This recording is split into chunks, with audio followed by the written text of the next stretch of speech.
இந்திய கம்யூனிஸ்ட் கட்சியின் தலைவர் நல்லக்கண்ணு சென்னையில் நேற்று காலமானார்.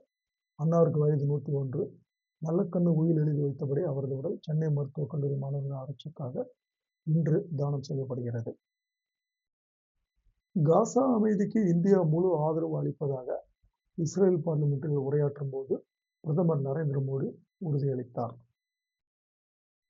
பஸ் டிரைவர்கள், நடத்துனர்கள் பஸ் இயக்கத்தின் போது டேப் ரெக்கார்டர், ரேடியோ பயன்படுத்தக்கூடாது என அரசு போக்குவரத்து கழகம் எச்சரித்துள்ளது. பிரதமர் நரேந்திர மோடி அவர்கள் திருப்பரங்குன்றம் முருகன் கோயிலில் மார்ச் 1 அன்று மாலை 4 மணிக்கு சுவாமி தரிசனம் செய்ய வருகிறார் என்ற தகவல் வெளிவந்துள்ளது. சொத்து விற்பனை பத்திரங்களை 10 பக்கங்களுக்குள் முடிக்க வேண்டும். இதற்கு மேல் இருக்கும் கூடுதல் பக்கம் ஒவ்வொன்றுக்கும் தலா ₹100 கட்டணம் வசூலிக்கப்படும் என தமிழ்நாடு அரசின் பதிவுத்துறை அறிவித்துள்ளது.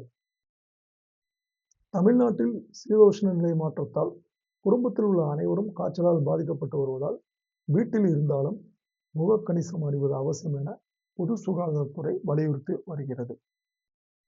சென்னை உயர்நீதிமன்ற உத்தரவின்படி அமைச்சர் KN நேரு மீது வழக்கு பதியாவிட்டால் CBI விசாரணை கோருவோம் என அதிமுக தெரிவித்துள்ளது.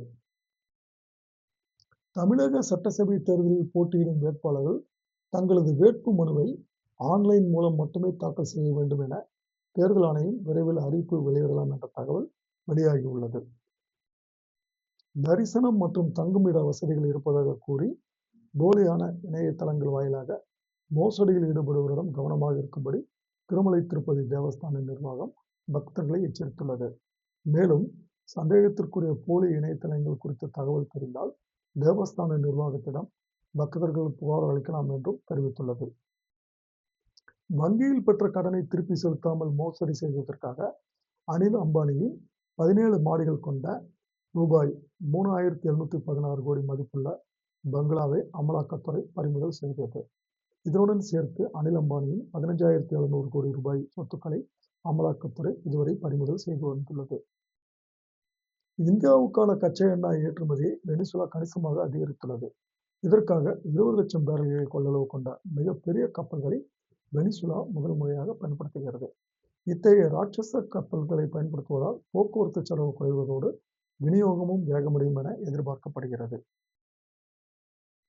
நேற்றைய விலை: தங்கம் 1 கிராம் 14,930, வெள்ளி 1 கிராம் 295, US டாலர் ₹90.91, கச்சா எண்ணெய் 1 பேரல் $70.67.